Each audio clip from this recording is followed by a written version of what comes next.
She jumped off the cliff without hesitation and fell into the icy river. Clinging to a piece of wood, she drifted downstream, but her shoulder was accidentally dislocated by a rock in the water.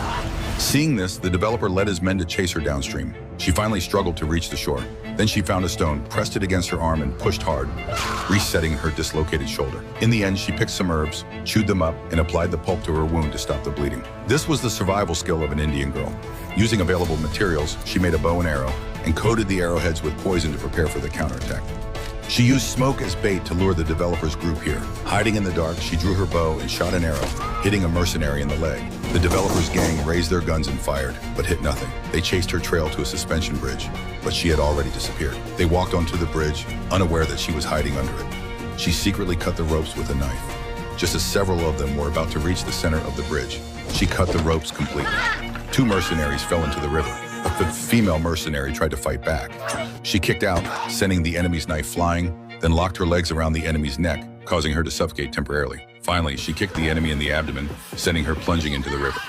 The enemies soon swam ashore and discussed strategies to deal with her.